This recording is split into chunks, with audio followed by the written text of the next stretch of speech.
ദൈവതിരുനാമത്തിന് മഹത്വമുണ്ടായിരിക്കട്ടെ. കർത്താവിനാൽ അനുഗ്രഹിക്കപ്പെട്ടവരെ, പരിശുദ്ധനായ പരിമല തിരുമേനിയുടെ കബറിടത്തെങ്കിൽ ഞാനും നിങ്ങളും ശ്രേഷ്ഠമായ മധ്യസ്ഥതയിൽ അഭയം പ്രാപിച്ചുകൊണ്ട് ദൈവസന്നിധിയിൽ നിലകൊള്ളുന്ന ഈ സമയം സർവശക്തനായ ദൈവത്തിങ്കൽ നിന്ന് അനുഗ്രഹങ്ങളും കരുണയും ധാരാളമായി നമുക്ക് ലഭിക്കുവാൻ വേണ്ടി നമുക്ക് ദൈവസന്നിധിയിൽ നമ്മെ തന്നെ സമർപ്പിക്കാം. മലങ്കര സഭയുടെ പുണ്യഭൂമിയാണ് യഥാർത്ഥത്തിൽ പരിമല ദേറ.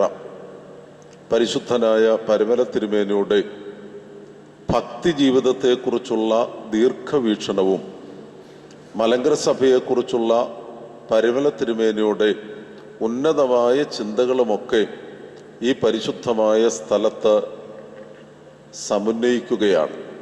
അതുകൊണ്ടാണ് ലോകത്തിൻ്റെ വിവിധ ഭാഗങ്ങളിൽ നിന്ന് അനേകം ആളുകൾ ഈ സ്ഥലത്തെത്തി ദൈവോന്മുഖരായി ജീവിക്കുവാനുള്ള ശക്തിയും കൃപയും പ്രാപിക്കുന്നത്.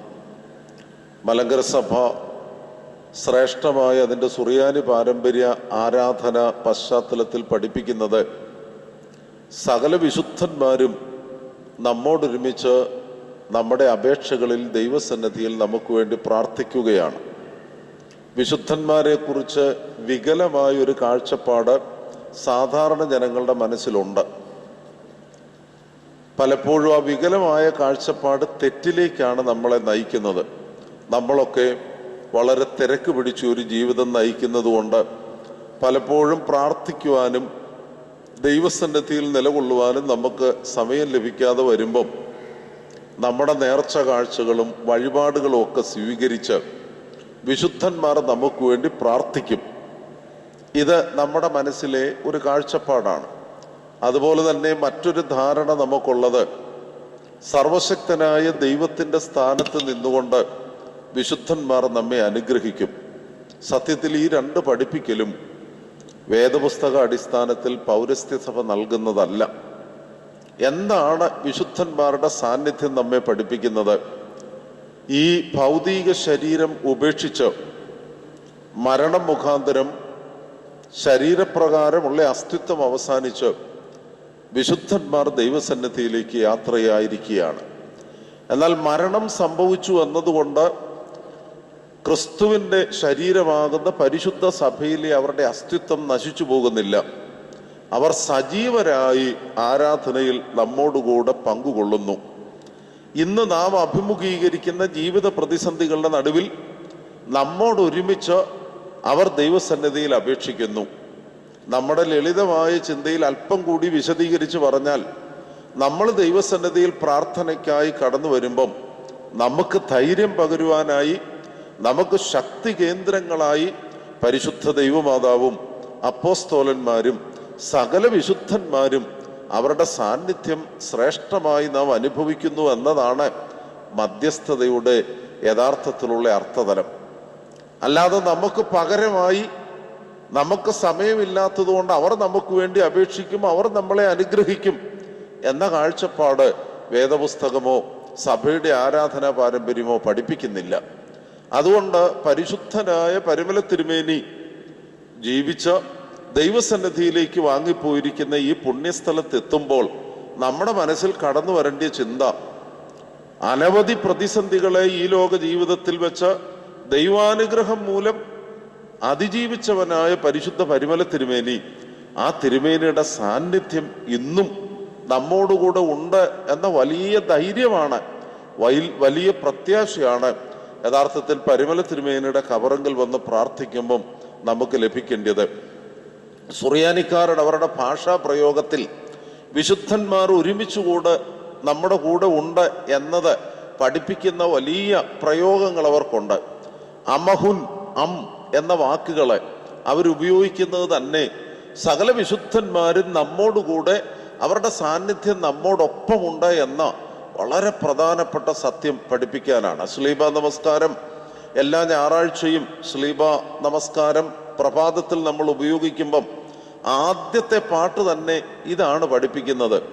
നിഷ്ഠയിൽ നിന്നെ പറ്റ പാവന കന്യകയോടൊപ്പം നാഥാദേവാ നൽകുക യോഗ്യത നിൻ സ്തുതി പാടാൻ. സഭ പ്രാർത്ഥിക്കുന്നത് വ്രതമുണ്ട് നിന്നെ പ്രസവിച്ച പരിശുദ്ധ ദൈവമാതാവിനോടൊപ്പം നിന്നെ സ്തുതിക്കുവാൻ ഞങ്ങളെ പ്രാപ്തരാക്കണമേ. ആരാധനയ്ക്ക് വേണ്ടി കടന്നു വരുന്ന ദൈവമക്കളുടെ മധ്യേ വാങ്ങിപ്പോയ സകല വിശുദ്ധന്മാരുമുണ്ട്. അവരോടൊരുമിച്ച് നിന്നെ സ്തുതിക്കുവാൻ, അവരോടൊരുമിച്ച് അവിടുത്തെ സാന്നിധ്യം മനസ്സിലാക്കുവാൻ, എല്ലാറ്റിലും ഉപരി അവർ ജീവിതത്തിന്റെ പ്രതിസന്ധികളെ അതിജീവിച്ചതുപോലെ ഞങ്ങൾക്കും ഇന്ന് ജീവിക്കുമ്പോൾ ജീവിത പ്രതിസന്ധികളെ അഭിമുഖീകരിക്കുവാനും അതിജീവിക്കുവാനും അവിടുന്ന് കൃപ ചെയ്യണമേ എന്നാണ് നമ്മൾ പ്രാർത്ഥിക്കുന്നത്. പരുമലമോർ ഗ്രിഗോറിയോസ് ദേവന്നാസ്യോസ് ഇവരൊപ്പം നാഥാദേവാ നൽകുക യോഗ്യത നിൻ സ്തുതി പാടാൻ.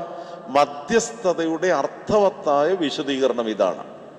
പരിശുദ്ധനായ പരിമല തിരുമേനിയോട് ഒരുമിച്ച്, പരിശുദ്ധനായ ദിവന്നാസ്യോസ് തിരുമേനിയോട് ഒരുമിച്ച്, സകല വിശുദ്ധന്മാരോടും ഒരുമിച്ച് കർത്താവെ നിന്നെ സ്തുതിപ്പാൻ ഞങ്ങളെ യോഗ്യരാക്കണമേ. യഥാർത്ഥത്തിൽ ഇന്ന് ഈ ധ്യാനത്തിനു വേണ്ടി ഈ പുണ്യസ്ഥലത്ത് ഒരുമിച്ചിരിക്കുമ്പം നമ്മൾ അനുഭവിച്ചറിയേണ്ടത് ഈ വിശുദ്ധന്മാരുടെ സാന്നിധ്യമാണ്. ഇത് കർത്താവ് പഠിപ്പിച്ചത് തന്നെയാണ്. മറുരൂപമലയിൽ യേശു ക്രിസ്തു തൻ്റെ മഹത്വം ശിഷ്യന്മാർക്ക് വെളിപ്പെടുത്തിയപ്പോൾ ആ കൂട്ടത്തിൽ കർത്താവ് ശിഷ്യന്മാർക്ക് വ്യക്തമാക്കി കൊടുത്തു മോശയുടെയും ഏലിയാവിൻ്റെയും സാന്നിധ്യം. വർഷാന്തരങ്ങൾക്ക് മുൻപ് ചരിത്ര ലോകത്തിൽ നിന്ന് മാറ്റപ്പെട്ടവരാണ് മോശയും ഏലിയായും. പക്ഷേ തൻ്റെ മഹത്വം ശിഷ്യന്മാർക്ക് വെളിപ്പെടുത്തിയപ്പോൾ കർത്താവ് മോശയുടെയും ഏലിയാവിൻ്റെയും സാന്നിധ്യം വ്യക്തമാക്കിയത് എന്തിനാണ്? യഥാർത്ഥത്തിൽ യാക്കോബിനെയും യോഹന്നാനെയും പത്രോസിനെയും കർത്താവ് ധൈര്യപ്പെടുത്തുകയാണ്. കാരണം ഇതാണ്, ചരിത്രത്തിൽ വർഷങ്ങൾക്ക് മുൻപ് ജീവിച്ച എബ്രായ ചരിത്രത്തിന്റെ നെടുന്തൂണായി മാറിയ മോശയും ഏലിയായും അവരിന്നും ആത്മീയ അന്തരീക്ഷത്തിൽ ആരാധനയുടെ മറുരൂപമലയിൽ അവരിന്നും സജീവരാണ്. അനുഗ്രഹിക്കപ്പെട്ട ദൈവമക്കളെ, ഈ പരിമലയിൽ ഇതൊരു മറുരൂപമലയാണ്.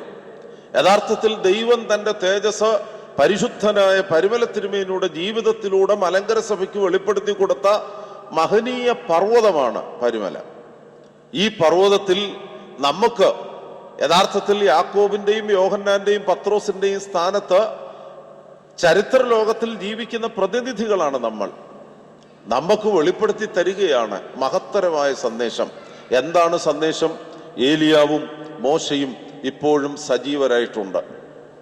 യഥാർത്ഥത്തിൽ പരിമല തിരുമേനി ജീവിച്ച് ദൈവസാന്നിധ്യം ലോകത്തിന് വെളിപ്പെടുത്തി കൊടുത്ത ഈ മഹനീയ പർവ്വതത്തിൽ നമ്മളും അടുത്തു വരുമ്പം നമ്മുടെ മനസ്സിലും കടന്നു വരേണ്ടത് ഇതേ ചിന്ത തന്നെയാണ്. പരിമല തിരുമേനി സജീവനാണ്, സകല വിശുദ്ധന്മാരും സജീവരാണ്.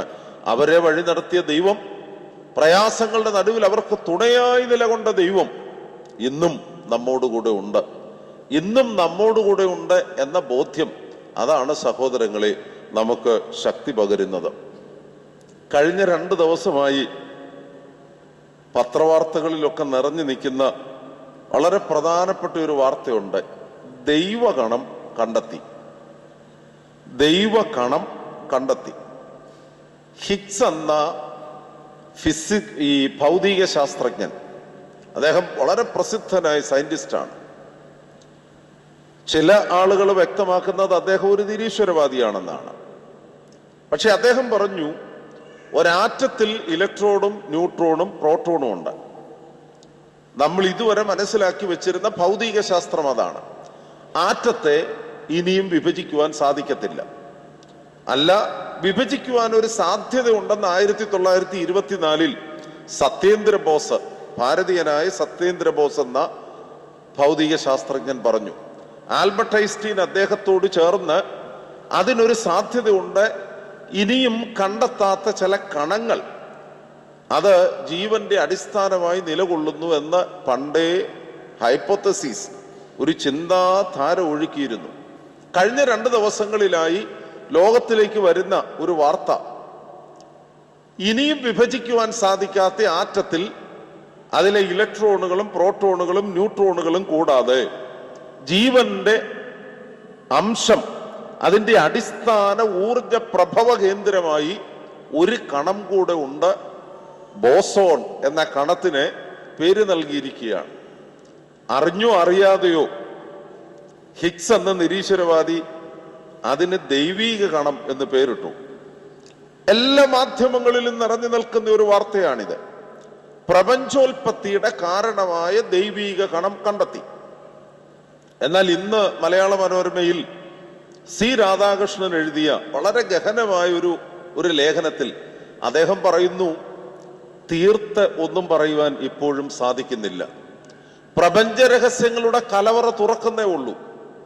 അതേസമയം ബോസോൺ എന്ന കണത്തിന്റെ കണ്ടുപിടുത്തം പുതിയ ചില നിഗമനങ്ങളിലേക്ക്, പ്രപഞ്ചോൽപത്തിയുടെ നിഗമനങ്ങളിലേക്ക് മനുഷ്യനെ നയിക്കും.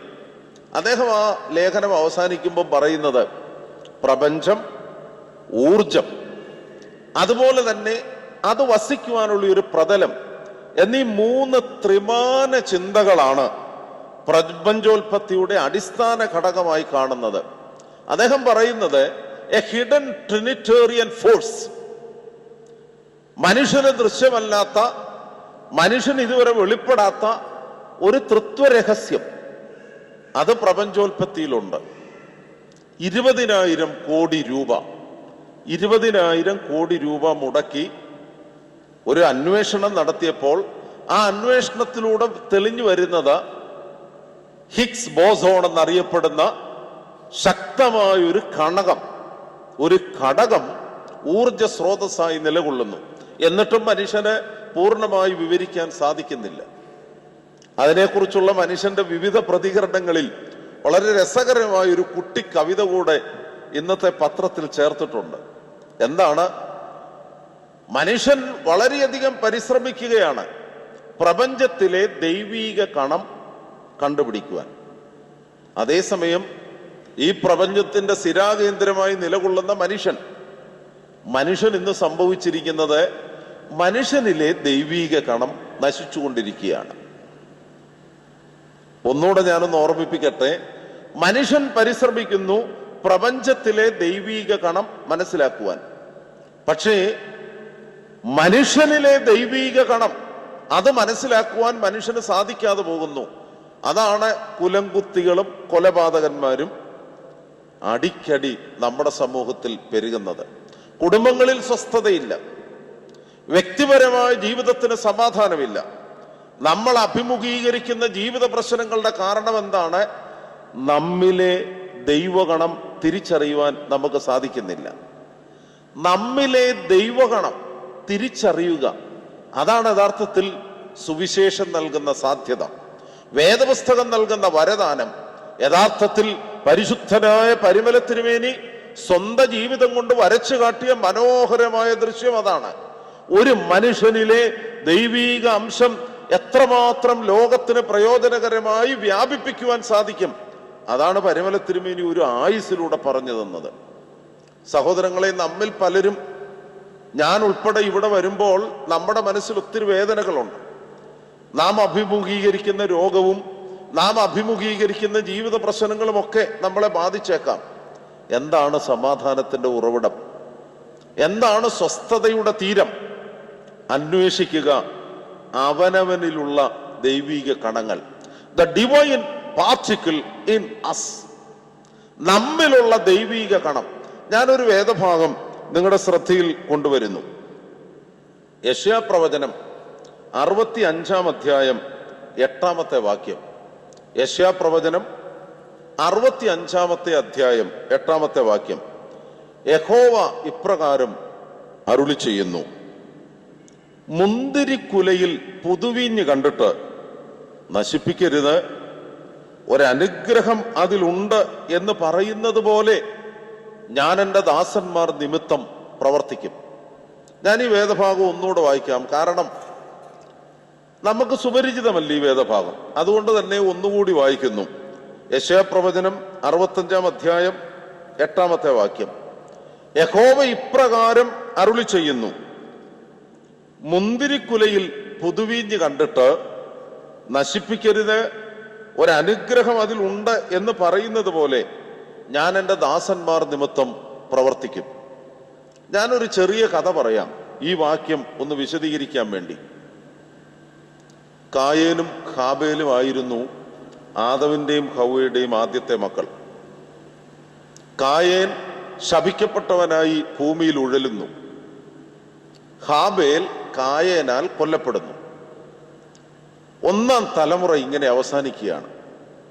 എന്നാൽ രണ്ടാം തലമുറ, ആദമിനും ഹവ്വയ്ക്കുമുള്ള രണ്ടാം തലമുറ, അത് ഷാം, ഹേം, യാഫെത്ത്. ഇതിൽ ആദാമിന്റെ മരണത്തെക്കുറിച്ച് പ്രതിപാദിക്കുമ്പോൾ സുറിയാനിക്കാരെ വളരെ പ്രധാനപ്പെട്ട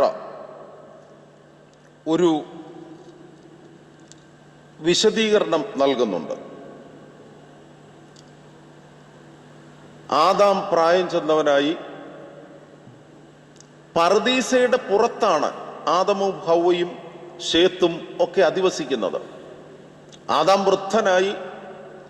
എന്നാൽ ആദാം അധിവസിക്കുന്ന സ്ഥലത്തെക്കുറിച്ച് സുറിയാനിക്കാരുടെ ഒരു വിശദീകരണം, പർദീസയുടെ അരികിൽ, വേലിക്കരികിൽ ആദാം അധിവസിക്കുന്നുവെന്നാണ്. പർദീസയിലേക്ക് പ്രവേശിക്കുവാൻ സാധിക്കത്തില്ല. കാരണം ക്രൂബെ മാലാഖയുടെ കാവലുണ്ട്. പർദീസ അവന് നഷ്ടപ്പെട്ടു പാപമുഖാന്തരം.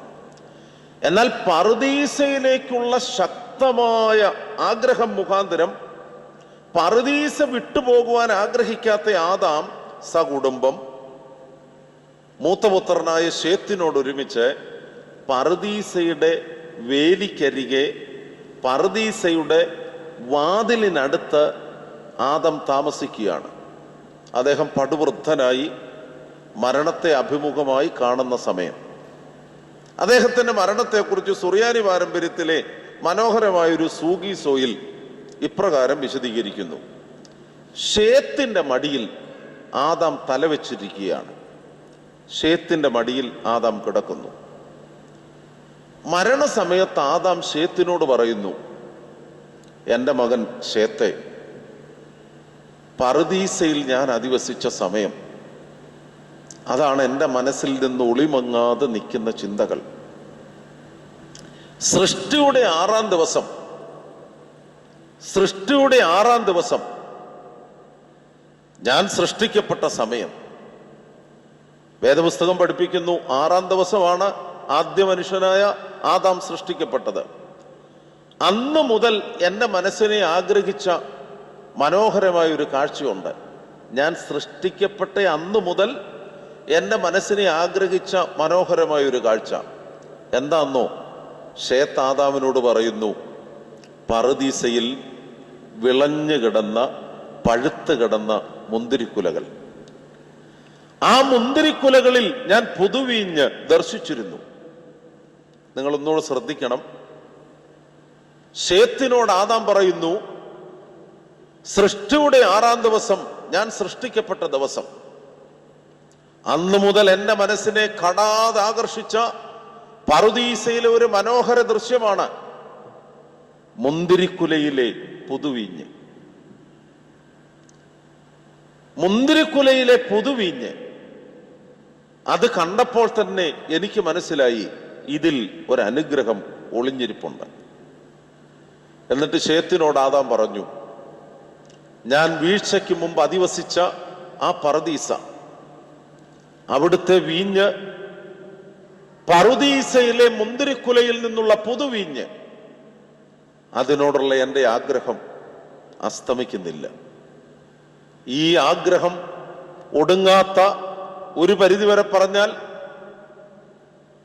സംതൃപ്തി വരാത്ത, മതി വരാത്ത പർദീസയിലെ മുന്തിരിക്കുലയിലെ പുതുവീഞ്ഞിനോടുള്ള ആഗ്രഹം, അതിൻ്റെ വേദന ഉള്ളിൽ വെച്ചുകൊണ്ട് ശേത്തിന്റെ മടിയിൽ ആദാം അന്ത്യശ്വാസം വലിച്ചു. അന്നു മുതൽ എബ്രായക്കാരുടെ ചരിത്രത്തിലെ ഒരു പഴഞ്ചൊല്ലാണ്, മുന്തിരിക്കുലയിൽ പുതുവീഞ്ഞുണ്ട്, അതിലൊരനുഗ്രഹം ഒളിഞ്ഞിരിക്കുന്നു, അത് നശിപ്പിക്കരുത്. മുന്തിരിക്കുലയിൽ പുതുവീഞ്ഞുണ്ട്, അതിലൊരനുഗ്രഹം ഒളിഞ്ഞിരിക്കുന്നു, അത് നശിപ്പിക്കരുത്.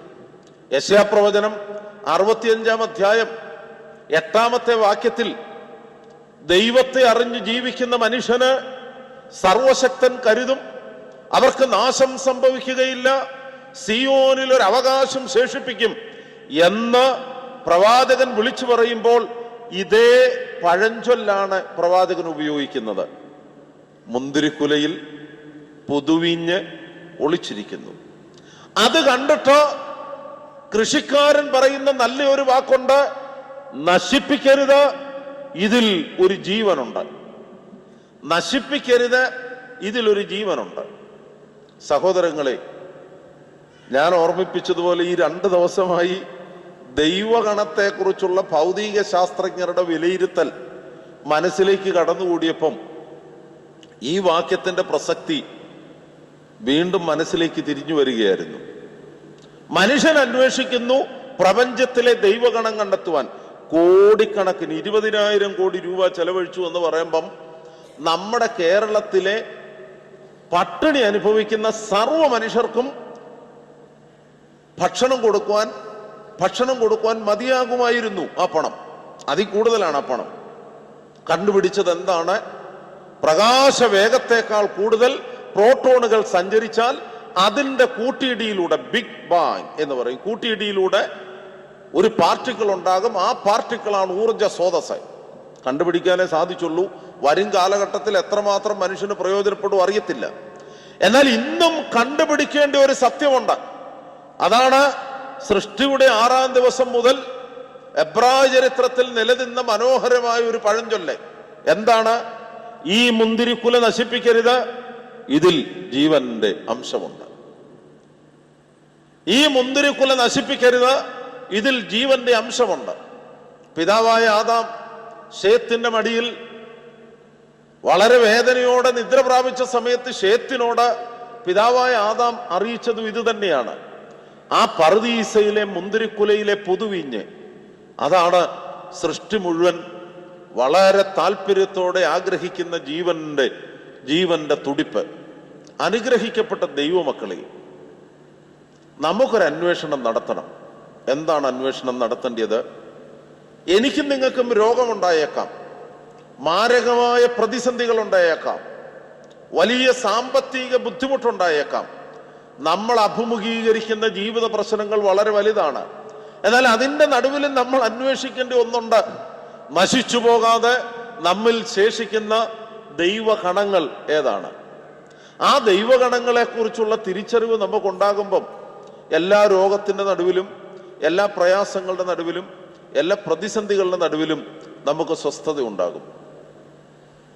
എബ്രായക്കാരെ അവരുടെ ചരിത്രത്തിൽ നിലനിന്ന ഒരു പറുദീസയെക്കുറിച്ചുള്ള ഗ്രഹാതുരത്വമാണ് യഥാർത്ഥത്തിൽ പറുദീസയിൽ ആദാം സൂക്ഷിച്ചു വെച്ച വീഞ്ഞ് എന്ന കാഴ്ചപ്പാട്. അതെ, രമ്യ പ്രവാചകന്റെ കാലഘട്ടത്തിലും യെശയ്യാ പ്രവാചകന്റെ കാലഘട്ടത്തിലും ഒക്കെ ഈ ചിന്ത ഉണ്ടായിരുന്നു. തലമുറകളായി പറുദീസയിലെ വീഞ്ഞ് സൂക്ഷിച്ചു വെച്ചു. പിതാവായ അബ്രഹാമും അഫ്രഹാത്തും ഒക്കെ വിശദീകരിക്കുന്നത്, നസ്രായക്കാരൻ യേശു ഗോകുൽത്തായുടെ ഉത്തംഗ ശൃംഗത്തിൽ സർവ്വലോകത്തിനും വേണ്ടി കഷ്ടപ്പാടും ദുരിതവും സഹിച്ച് ജീവിതം ബലിയായി സമർപ്പിച്ചപ്പോൾ തിരുവിലാവിലൂടെ ഒഴുകിയ രക്തവും വെള്ളവുമാണ് യഥാർത്ഥത്തിൽ ആദാമിന് തൃപ്തികരമായി തീർന്ന മുന്തിരിക്കുലയിലെ പുതുവീഞ്ഞ് എന്ന് പഠിപ്പിക്കും. നിൻമുറിവുകളിന്നേറ്റേൻ മൂറോൻ മണമെന്താഥാം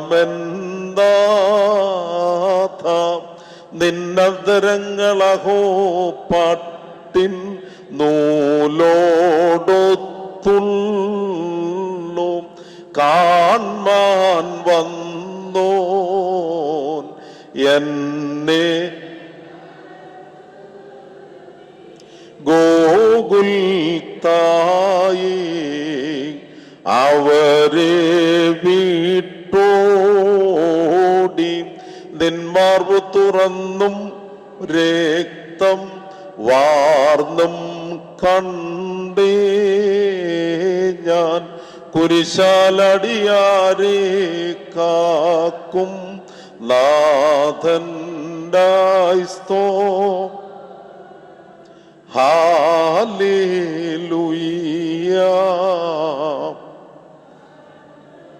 സീക്കും കുരിശിൽ കിടന്നുകൊണ്ട് കർത്താവ് പറഞ്ഞു, എനിക്ക് ദാഹിക്കുന്നു.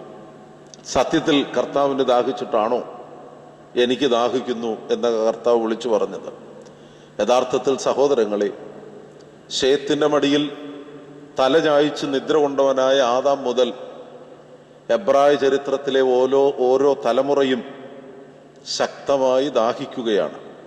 ഒടുങ്ങാത്ത ദാഹം, നെവർ എൻഡിങ് തേഴ്സ്റ്റ്, ഒടുങ്ങാത്ത ദാഹം. യഥാർത്ഥത്തിൽ ഈ ദാഹത്തിന്, അതുകൊണ്ടാണ് ഇസ്രായേലിന്റെ ചരിത്രത്തിൽ മരുഭൂമിയിലൂടെയുള്ള യാത്രയിലെല്ലാം ഈ ദാഹം നിഴലിക്കുന്നുണ്ട്. അവർ മോശയോടും അഹറോനോടും പിറുപിറുക്കുകയാണ് ഒരു തുള്ളി വെള്ളത്തിന് വേണ്ടി. യഥാർത്ഥത്തിൽ പുരുഷാരത്തിന്റെ ദാഹം ശമിക്കുന്നത് ഗോകുൽത്തായിൽ നസ്രായക്കാരൻ യേശുവിന്റെ തിരുമാറുവിലൂടെ ഒഴുകിയ രക്തത്താലും വെള്ളത്താലുമാണ്. ഇതാണ് സഭ പഠിപ്പിക്കുന്ന, എന്നിലും നിങ്ങളിലും അടങ്ങിയിരിക്കുന്ന ഒന്നാമത്തെ ദൈവീക കണം. ഒന്നുകൂടെ ഞാൻ പറയുന്നു, യേശു ക്രിസ്തുവിന്റെ മാർവിലൂടെ ഒഴുകി ലോകത്തിന് മുഴുവൻ തൃപ്തികരമായി തീർന്ന, ലോകത്തിന്റെ ദാഹം ശമിപ്പിച്ച, സിയോന്റെ, നമ്മുടെ ആരാധനാ ഭാഷയിൽ പറഞ്ഞാൽ സിയോന്റെ ദാഹം ശമിപ്പിച്ച കർത്താവിന്റെ വിലാപ്പുറത്ത് നിന്നൊഴുകിയ രക്തവും വെള്ളവും. അതാണ് യഥാർത്ഥത്തിൽ ചരിത്രത്തിൽ മണവാട്ടിയായ സഭയെ തെരഞ്ഞെടുത്ത് തനിക്ക് വിവാഹ നിശ്ചയം കഴിച്ച് തന്നോട് ചേർത്ത് സഭയുടെ ശരിയായ അസ്തിത്വത്തിലേക്ക് നമ്മളെ കൊണ്ടുവന്നത്. യഥാർത്ഥത്തിൽ നമ്മിൽ ഒളിഞ്ഞിരിക്കുന്ന, ഞാനും നിങ്ങളും കണ്ടെത്തേണ്ടിയ മനുഷ്യനിലെ ദൈവീക ഗണം കർത്താവേശു മെശിഹായുടെ തിരുശരീര രക്തങ്ങളാണ്. ഇതാണ് ഒന്നാമത്തെ ദൈവീക ഗണം. അതുകൊണ്ടാണ് ക്യാൻസർ വന്നാലും എന്തെല്ലാം മാരകരോഗം വന്നാലും അതിലപ്പുറമായി നിലനിൽക്കുന്ന നമ്മിലെ ദൈവീക ഗണം യേശു ക്രിസ്തു നമുക്ക് പകർന്നു തന്ന തൻ്റെ തിരുശരീര രക്തങ്ങളാണ്. അന്ത്യ അത്താഴ സമയത്ത് അവൻ ശിഷ്യന്മാരോട് ഒരുമിച്ച് ഭക്ഷണം കഴിച്ചു. ആ രാത്രിയിൽ തൃക്കരങ്ങളിൽ അപ്പമെടുത്തു, സ്വർഗത്തേക്ക് നോക്കി, വാഴ്ത്തി ശുദ്ധീകരിച്ചു, ശിഷ്യന്മാർക്ക് കൊടുത്തു. എന്നിട്ട് പറഞ്ഞു, ഇത് എൻ്റെ ബാക്കിയൊന്ന് പറയാം, എല്ലാവരും ചുമ്മാ അങ്ങിരിക്കാണല്ലോ, ഇതെൻ്റെ ശരീരം, ഇത് എൻ്റെ ശരീരം. അപ്രകാരം തന്നെ വീഞ്ഞും വെള്ളവും ചേർത്ത് കലർത്തിയ കാസായും എടുത്ത് തൃക്കരങ്ങളിലെടുത്ത് വാഴ്ത്തി ശുദ്ധീകരിച്ച് ശിഷ്യസമൂഹത്തിന് നൽകിയിട്ട് പറഞ്ഞു, പുതിയ നിയമത്തിലേക്കുള്ള എൻ്റെ, ബാക്കി പറ, എൻ്റെ രക്തം. എന്നിട്ട് പറഞ്ഞു, എൻ്റെ ശരീരം ഭക്ഷിക്കുകയും എൻ്റെ രക്തം കുടിക്കുകയും ചെയ്യുന്നവൻ എന്നിലും, ബാക്കി പറ, എന്നിലും. സഹോദരങ്ങളെ, ലോകം നിലനിൽക്കുന്നതിന്റെ അടിസ്ഥാന കാരണം ഇതാണ്. യഥാർത്ഥത്തിൽ വലിയ വിസ്ഫോടനം അത് നടന്നത് ഗോകുൽത്തായിലാണ്. ഗോകുൽത്തായിൽ സ്രഷ്ടാവ് നുറുക്കപ്പെട്ടു. ആ നുറുക്കപ്പെടിയിലൂടെ അനേക ദൈവീക കണങ്ങൾ, ജീവന്റെ കണങ്ങൾ സൃഷ്ടി മുഴുവനിലും വ്യാപിച്ചു. അതാണ് യഥാർത്ഥത്തിൽ വിജാതീയ പുത്രിയെ തനിക്ക് മണവാട്ടിയായി തെരഞ്ഞെടുത്ത് തന്റെ സ്വന്തം ശരീരവും രക്തവും നൽകി നമ്മെ ദൈവത്തിന്റെ ഭാഗമാക്കി നമ്മിൽ ദൈവീക കണങ്ങൾ കൊണ്ട് നിറച്ചു. പുരോഹിതൻ പറയുന്നു, കടങ്ങളുടെ പരിഹാരത്തിനും പാപങ്ങളുടെ മോചനത്തിനുമായി കർത്താവേശു മെശിഹായുടെ തിരുശരീര രക്തങ്ങളാകുന്ന തീക്കട്ട. ഇത് വലിയൊരു ആശ്വാസത്തിന്റെ, വലിയ പ്രത്യാശയുടെ നിദാനമാണ്. ഞാനും നിങ്ങളും ഈ ചരിത്ര ലോകത്തിൽ നിന്ന് ദൈവസന്നിധിയിലേക്ക് വേർപെട്ടാലും നമ്മിൽ നിലകൊള്ളുന്ന ദൈവഗണം ഒരിക്കലും മരിക്കാത്ത, ഒരിക്കലും നീങ്ങിപ്പോകാത്ത, പൗലൂസിന്റെ ഭാഷയിൽ പറഞ്ഞാൽ ദ്രവിച്ചു പോകാത്ത. അതാണ് പൗലൂസ് ശ്ലീഹ പറയുന്നത്, ഈ ദ്രവത്വമായത് അദ്രവത്വത്തെയും ഈ മർത്യമായത് അമർത്യതയും ധരിക്കണം. ഈ ദ്രവത്വമായത് അദ്രവത്വത്തെയും ഈ മർത്യമായത് അമർത്യതയും ധരിക്കുമ്പോൾ മരണം നീങ്ങി ജയം വന്നിരിക്കുന്നു. നിത്യജീവന്റെ അംശമായി, ദൈവത്തിന്റെ കണമായി, ദൈവീക കണമായി, ഊർജ സ്രോതസ്സായി നമ്മിൽ നിലകൊള്ളുന്നത് കർത്താവേശു മെശിഹായുടെ തിരുശരീര രക്തങ്ങളാണ്. യഥാർത്ഥത്തിൽ ഈ രോഗസൗഖ്യത്തെയൊക്കെ ഇങ്ങനെ വ്യാഖ്യാനിക്കാതെ നിവൃത്തിയില്ല. നമ്മളൊക്കെ മാരക രോഗം ബാധിക്കുമ്പം ഭൗതിക സൗഖ്യമാണ് നമ്മുടെ മനസ്സിൽ നിറഞ്ഞു നിൽക്കുന്നത്. ഇന്ന് ഭക്തന്മാരും അതുപോലെ തന്നെ ഭക്തി പ്രസ്ഥാനങ്ങൾ കച്ചവട സാധ്യതയിലായി തീരുമ്പം ഇപ്രകാരമുള്ള ഭൗതികമായ ശാരീരിക സൗഖ്യത്തിന് പ്രാധാന്യം കൂടും. രോഗശാന്തിയും അത്ഭുത പ്രവർത്തനവും ഒക്കെ വളരെ വളരെ വ്യാപിക്കുകയും അതിൽ അധിഷ്ഠിതമായ മതഭക്തി വളരുകയും ചെയ്യും. എന്നാൽ വേദപുസ്തകം പഠിപ്പിക്കുന്നത്, കർത്താവ് പഠിപ്പിക്കുന്നത് എല്ലാ രോഗത്തിൻ്റെയും ശ്രേഷ്ഠമായ ഔഷധം വിശുദ്ധ കുർബാനയാണെന്നാണ്. വിശുദ്ധ കുർബാന കഴിഞ്ഞ് പരിമല തിരുമേനിക്കും മലങ്കര സഭയുടെ ആരാധനാ പാരമ്പര്യത്തിൽ പ്രാധാന്യമുള്ളൂ. കാരണം വിശുദ്ധ കുർബാനയിലൂടെ നശിച്ചു പോകുന്ന ശരീരത്തിന് നാശമില്ലായ്മ ലഭിക്കുമെന്ന് നമുക്ക് ജീവിച്ച് മനസ്സിലാക്കി തന്നത് പരിമല തിരുമേനിയാണ്. ആ പരിമല തിരുമേനി നമ്മെ പഠിപ്പിക്കുന്നത് നമ്മൾ ആശ്രയിക്കേണ്ട ഏറ്റവും വലിയ ഔഷധം, നിത്യജീവനിലേക്കുള്ള വളർച്ചയുടെ ഔഷധം, അത് ഒരുക്കത്തോടുകൂടി നാം സ്വീകരിക്കുന്ന കർത്താവ് യേശു മിശിഹായുടെ തിരുശരീര രക്തങ്ങളാണ്.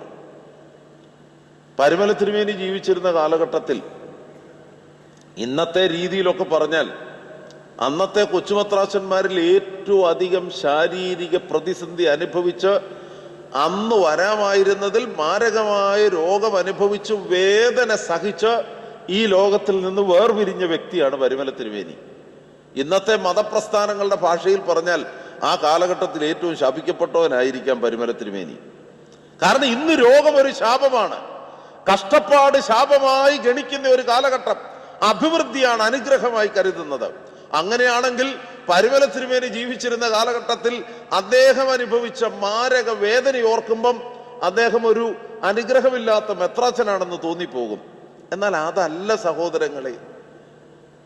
ആ മാരകവേദനയുടെ നടുവിലും ഞാൻ സ്വീകരിച്ചിരിക്കുന്ന കർത്താവ് യേശു മിശിഹായുടെ തിരുശരീര രക്തങ്ങൾ ഈ യാത്രയിൽ ജീവന്റെ ഔഷധമാണെന്ന് പരിമല തിരുമേനിക്ക് ബോധ്യമുണ്ടായിരുന്നു. അതാണ് വേദപുസ്തകം പഠിപ്പിക്കുന്ന ആത്മീയത, അതാണ് സഭ പകർന്നു തരുന്ന ആത്മീയത. ഇന്നിവിടെ കടന്നു വന്നിരിക്കുന്നവർക്ക് സ്വസ്ഥതയോടെ ഭവനത്തിലേക്ക് തിരികെ പോകാം. എന്തെല്ലാം സാമ്പത്തിക ബുദ്ധിമുട്ടുണ്ടായാലും, ആരെല്ലാം നിന്ദിച്ചാലും, എന്ത് മാരകരോഗം വന്ന നാളെ ഈ ലോകത്തിൽ നിന്ന് വേർപിരിഞ്ഞാലും മരണത്തിനപ്പുറമായൊരു ജീവിതമുള്ളവരാണ് നമ്മൾ. എന്താ അതിന്റെ കാരണം? മൃതരായി മോദാൽ ശാന്ത്യമേവും നോരേ ഭാഗ്യം അച്ചാരം പോൽ അവരിൽ ഗുപ്തം നന്ദനഗാത്രം. സഭ പഠിപ്പിക്കുന്നത് എത്ര ശക്തമായിട്ട്, മരിച്ച് ഈ ലോകത്തോട് വിട പറഞ്ഞ് ദൈവസന്നിധിയിലേക്ക് യാത്രയായിരിക്കുന്ന വാങ്ങിപ്പോയ സകല വിശ്വാസികളുമേ നിങ്ങൾ ഭാഗ്യവാന്മാരാണ്. എന്താ കാരണം? ഉടമ്പടിക്കനുസൃതമായി പുത്രന്റെ തിരുശരീര രക്തങ്ങൾ നിങ്ങളിൽ നിമഗ്നമാണ്. ഒരു ഭൗതിക ദ്രവത്വത്തിനും ഈ ദൈവീക കണത്തെ നശിപ്പിക്കുവാൻ സാധിക്കത്തില്ല. ആ ബോധ്യമുണ്ടെങ്കിൽ നമ്മുടെ ജീവിതത്തിൽ ഈ ചരിത്ര ലോകത്തിൽ ജീവിക്കാനുള്ള തത്രപ്പാടാണ് നമ്മുടെയൊക്കെ ശ്രമങ്ങൾ. എന്നാൽ അതിലുപരിയായി ദൈവസന്നിധിയിലേക്കുള്ള യാത്ര, ദൈവസന്നിധിയിൽ അധിവസിക്കുന്ന ജീവിതത്തിന്റെ സന്തോഷം, അതാണ് നമ്മുടെ മനസ്സിലേക്ക് വരേണ്ടത്. ധന്യനായ പൗലൂസ് പറഞ്ഞതുപോലെ ശരീരത്തിൽ ഇരുന്നാലും, ബാക്കി എന്നാന്നറിയോ, ശരീരം വിട്ടാലും, ശരീരത്തിലിരുന്നാലും ശരീരം വിട്ടാലും ഞങ്ങൾ അവനെ പ്രസാദിപ്പിക്കുന്നവരാകും. ഈ ലോകത്തിന്റെ ബന്ധങ്ങളാണ് നമുക്ക് ഈ ശരീരം വിടുന്നതിനെ കുറിച്ച് ചിന്തിക്കാൻ പോലും സാധിക്കാത്തത്. എന്നാൽ ദൈവീക കണത്തെക്കുറിച്ച്, നമ്മിലുള്ള ദൈവീക കണത്തെക്കുറിച്ച് നമുക്ക് ബോധ്യമുണ്ടെങ്കിൽ നമുക്ക് വളരെ സന്തോഷത്തോടെ പ്രത്യാശിക്കാം. എൻ്റെ കർത്താവെ, വിട്ടുപിരിഞ്ഞ് നിന്നോടുകൂടെ ഇരിപ്പാൻ ഞാൻ അതിയായി വാഞ്ചിക്കുന്നു. ഒരു കണക്കിന് ചിന്തിച്ചാൽ ഈ ലോകത്തിലെ സ്ഥാനമാനങ്ങളും ഈ ലോകത്തിലെ പണവും ഈ ലോകത്തിലെ നേട്ടങ്ങളും ഒക്കെ എന്തൊരു വ്യർത്ഥമാണ് സഹോദരങ്ങളെ.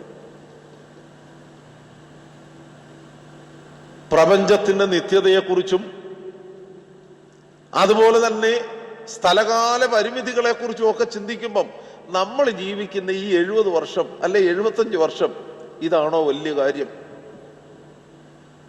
അതിലപ്പുറമായ നിത്യതയുടെ യാഥാർത്ഥ്യത്തെക്കുറിച്ചുള്ള ബോധ്യമല്ലേ മനസ്സിലേക്ക് വരേണ്ടത്? ഇന്ന് ലഭിച്ചിരിക്കുന്ന കുറെ പണവും ഇന്ന് സംജാതം ചെയ്ത കുറെ സൗന്ദര്യവും കുറെ സ്വാധീനങ്ങളും ഒക്കെ കണ്ടിട്ടങ്ങ് അഹങ്കരിക്കുകയല്ലേ നമ്മളൊക്കെ ചെയ്യുന്നത്? അതേസമയം നമ്മിലെ ദൈവീക ഗണം യെശയ്യാപ്രവാചകൻ വിശുദ്ധന്മാരുടെ സജീവ സാന്നിധ്യത്തെ കുറിച്ച് പഠിപ്പിക്കുവാൻ എബ്രായക്കാരിൽ നിലനിന്നിരുന്ന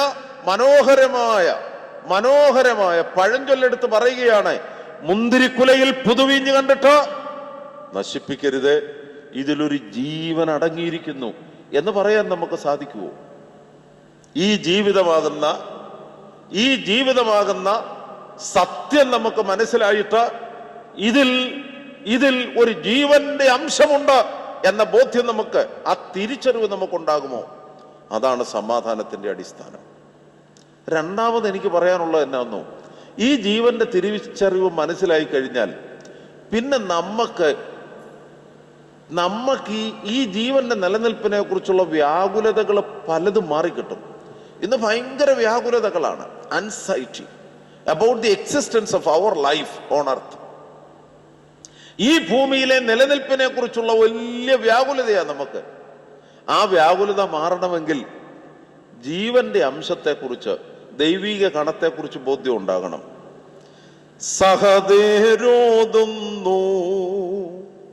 സുപ്രിയ ശുദ്ധസുതൻ സ്വകരാജ്യേ ഞങ്ങൾ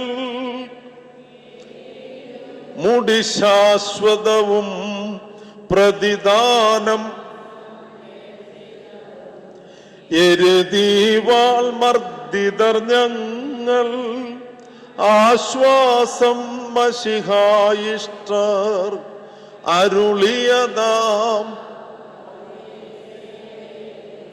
വല്ലതും മനസ്സിലായോ? നമ്മൾ ഈ നീട്ടി നല്ല രാഗത്തിൽ പാടും, പക്ഷെ നമ്മുടെ ഒരു ഗതികേട പാടുന്നത് നമുക്ക് തിരിയുന്നില്ല. സഹദേന്മാരും രക്തസാക്ഷികളൊക്കെ ഒരുമിച്ച് പറയുകയാണ്, മശിഹായിക്ക് വേണ്ടി, ദൈവപുത്രന് വേണ്ടി സർവ്വവിധ കഷ്ടപ്പാടുകളും ഈ ലോകത്തിൽ ഞങ്ങൾ സഹിച്ചു. പക്ഷേ ഞങ്ങൾ അനുഭവിച്ച വേദനകൾക്കും ഞങ്ങൾ അനുഭവിച്ച കഷ്ടതകൾക്കും നിരാശയല്ല, മറിച്ച് വലിയ പ്രത്യാശയാണ് ഞങ്ങൾക്കുള്ളത്. എന്താ? ഈ പുത്രൻ ഞങ്ങളെ എങ്ങോട്ട് നയിക്കും? പറുദീസയിലേക്ക് നയിക്കും. എങ്ങോട്ട് നയിക്കും? പറുദീസയിലേക്ക് നയിക്കും. ഇന്ന് നമ്മുടെ കുഞ്ഞ് പഠിക്കുന്നില്ല, അല്ലെ നമ്മുടെ മക്കൾ പഠിക്കുന്നില്ല. അതാണ് ബഹുഭൂരിപക്ഷം മാതാപിതാക്കളുടെ പ്രശ്നം. സത്യത്തിൽ ഇവിടെ ഒന്ന് പ്രാർത്ഥിക്കുന്നതിൽ ഒത്തിരി പേരും പ്രാർത്ഥിക്കുന്ന, എൻ്റെ ദൈവമേ അവനൊരു ഡോക്ടറാകണേ, എഞ്ചിനീയർ ആകണേ, അവൻ്റെ അപ്പൻ്റെ അനിയൻ്റെ കൊച്ച് എത്രയോ മിടുക്കനാണ്, പക്ഷെ ഇവൻ മാത്രം ഇങ്ങനെയായിപ്പോയി. എന്തോ ഒരു വ്യാകുലതയുടെ ഭണ്ണാകാരം. സഹോദരങ്ങളെ, എന്താ ജീവിതം? കോട്ടയം CMS കോളേജിന്റെ ഓപ്പോസിറ്റ് വിദ്യാർത്ഥി പ്രസ്ഥാനത്തിന്റെ ഓഫീസ്, അവിടെയാണ് ഞങ്ങൾ ഈ വിദ്യാർത്ഥി പ്രസ്ഥാനത്തിന്റെ ചുമതല വഹിക്കുന്നവരൊക്കെ പകലെ ഓഫീസിലെ ജോലിയൊക്കെ ചെയ്യുന്നത്. CMS കോളേജിന്റെ വാതുക്കല് വിദ്യാർത്ഥി പ്രസ്ഥാനത്തിന് കുറെ കെട്ടിടങ്ങളുണ്ട്. അതിലെ ഒരു കെട്ടിടം ഒരു ബേക്കറി നടത്തുന്നതിന് വേണ്ടി വാടകയ്ക്ക് കൊടുത്തു. കുറെ കഴിഞ്ഞപ്പോൾ ഈ ബേക്കറിക്കാരൻ വന്നൊരു പരാതി, അച്ഛാ 2 മണിയാകുമ്പോൾ ഒരു ഉന്തുവണ്ടിയിൽ ഒരാൾ വരും, അവനവിടെ ഈ ഓരോ സാധനങ്ങൾ, എന്നാ ബാജി എന്നൊക്കെ പറയുന്ന സാധനങ്ങൾ ഉണ്ടാക്കി വിൽക്കുകയാണ്. അവൻ വന്ന് ഉഴുന്നുവടയും പരിപ്പുവടയും ഒക്കെ വിൽക്കുന്നത് കൊണ്ട് 2000 രൂപ പ്രതിദിനം എനിക്ക് നഷ്ടമാണ്, എങ്ങനെയെങ്കിലും അവനെ പറഞ്ഞു വിടണം. അപ്പം ഞങ്ങൾ പറഞ്ഞു, എങ്ങനെ പറഞ്ഞു വിടാനാ? വഴി സൈഡിൽ, നിങ്ങളുടെ ബേക്കറിയോട് അടുത്താണ്, വഴി സൈഡിൽ ഇടയുണ്ടായിരുന്നുകൊണ്ട് ഇവന് ഉന്തുവണ്ടിയെ ഒന്ന് കച്ചവടം നടത്തും, അവനോട് പറയാനൊക്കത്തില്ല. പിന്നെ വേണമെങ്കിൽ സ്നേഹത്തിൽ അവനെ ഒന്ന് വിളിച്ചിട്ട് ഇവിടെ നിന്ന് മാറി മറ്റൊരു സ്ഥലത്തേക്ക് പോകാൻ പറയാം. ഈ ആളെ വിളിച്ചു, സ്നേഹത്തിൽ വർത്തമാനമൊക്കെ പറഞ്ഞപ്പം അങ്ങേര് പറഞ്ഞ വളരെ രസകരമായ ഒരു വിശദീകരണം. യൂണിവേഴ്സിറ്റി വിദ്യാഭ്യാസമൊക്കെ കഴിഞ്ഞ ഒരു ചെറുപ്പക്കാരനാണ്, അവനും ഭാര്യയും. അവർ 2 മണിയാകുമ്പം വരും. ഈ ഉന്തുവണ്ടിയിലെ ഒരു 3 കിലോ നല്ല വെളിച്ചെണ്ണ അവർ പൊട്ടിച്ച് ഈ ചീനച്ചട്ടിയിൽ ഒഴിക്കും. അതിന്റെ മണം കേൾക്കുമ്പോൾ തന്നെ മനുഷ്യരടുത്ത് വരും. ചുരുക്കി പറഞ്ഞാലേ, നല്ല വിദ്യാഭ്യാസമുള്ള ഒരു ചെറുപ്പക്കാരൻ, അദ്ദേഹം കണക്ക് കൂട്ടിയിട്ട് പറയുക, അച്ഛ എല്ലാം കഴിഞ്ഞ് 1000 രൂപ 1200 രൂപ ഒരു ദിവസം ലാഭം കിട്ടും. എല്ലാം കഴിഞ്ഞ് 1000 രൂപ 1200 രൂപ ലാഭം കിട്ടും. എന്തൊരു സ്വസ്ഥതയോടും എന്തൊരു സന്തോഷത്തോടും കൂടിയാണ് ജീവിതത്തെക്കുറിച്ച് ആ ചെറുപ്പക്കാരൻ വിലയിരുത്തിയത്. സഹോദരങ്ങളെ, എന്താ നമ്മൾ പഠിക്കേണ്ടത്? ഒറ്റ വാക്കിൽ പറഞ്ഞാൽ ജീവിക്കാൻ പഠിക്കണം. അവനവൻ ചെയ്യുന്ന ജോലി നീതിപൂർവമാണെങ്കിൽ ഈ ലോകത്തിൽ കാണുന്ന വിദ്യാഭ്യാസമോ സ്വാധീനമോ നമ്മളൊക്കെ പടച്ചു വച്ചിരിക്കുന്ന ചില സ്ഥാനമാനങ്ങളോ അതൊന്നുമല്ല ജീവിത വിജയത്തിന്റെ അടിസ്ഥാനം. കഷ്ടപ്പെടുവാൻ മനസ്സുണ്ടെങ്കിൽ ഈ ലോകത്തിൽ മറ്റുള്ളവർക്ക് ഉപദ്രവം വരുത്താതെ സ്വസ്ഥതയോടെ ജീവിക്കാം. മാതാപിതാക്കൾ കുഞ്ഞുങ്ങൾക്ക് പറഞ്ഞു കൊടുക്കേണ്ടത്, ആകപ്പാടെ ശരിയായി പരീക്ഷ എഴുതി പാസ്സാകാൻ നിവൃത്തിയില്ലാത്തവനെ കട്ടും കൈയിട്ടും വാരി ഉണ്ടാക്കിയിട്ടിരിക്കുന്ന പണം കൊണ്ട് ഡോക്ടറാക്കാനും എഞ്ചിനീയർ ആക്കാനുമാണ് നമ്മുടെ ശ്രമം. അതിനൊരു സഹായം പരിമല തിരുമേനിയിൽ നിന്ന് കിട്ടണം. അതാണ് നമ്മുടെ മധ്യസ്ഥത. ഇതാണോ ആവശ്യം? ഇതിലപ്പുറമായ ഒരു സാധ്യതയില്ലേ? എന്താണ് സാധ്യത? യെശയ്യാപ്രവാചകൻ പറയുന്നത് പോലെ, പഴുത്തു കിടക്കുന്ന മുന്തിരിക്കുല കണ്ടിട്ട് ഇതിൽ പുതുവീഞ്ഞുണ്ട്, നശിപ്പിക്കരുത്, ജീവന്റെ അംശം ഇതിലുണ്ട്. തിരിച്ചറിയാൻ സാധിക്കുമോ? വിദ്യാഭ്യാസത്തിന്റെ ഉദ്ദേശം എന്താണെന്നറിയാവോ? ശരിയായ തിരിച്ചറിവിലേക്ക് വളർത്തുക, ശരിയായ തിരിച്ചറിവുണ്ടാക്കി കൊടുക്കുക. മാതാപിതാക്കളും മുതിർന്ന വ്യക്തികളുമൊക്കെ വരും തലമുറയ്ക്ക് പകർന്നു കൊടുക്കേണ്ടത് എന്താ? തിരിച്ചറിവിലേക്ക് നയിക്കണം. അതിൽ വളരെ പ്രധാനപ്പെട്ടതാണ് ഉള്ളിലെ ദൈവീക ഗണത്തെക്കുറിച്ച് തിരിച്ചറിവുണ്ടാകണം. ഉള്ളിലെ ദൈവീക ഗണത്തെക്കുറിച്ച് തിരിച്ചറിവുണ്ടാകുമ്പം ഞാൻ ഓർമ്മിപ്പിച്ചതുപോലെ അനേക വ്യാകുലതകൾ, അൺവാണ്ടഡ് ആങ്സൈറ്റീസ്, അതെല്ലാം മാറിക്കിട്ടും. മറിച്ച് മനസ്സിലൊരു സ്വസ്ഥത വരും. എൻ്റെ ദൈവത്തിന് എന്നെക്കുറിച്ചൊരു പദ്ധതിയുണ്ട്. തമ്പുരാന്റെ ഹിതപ്രകാരം ജീവിക്കാം. ടാറ്റായും ബർലായും ഒന്നും ആകണമെന്നില്ല.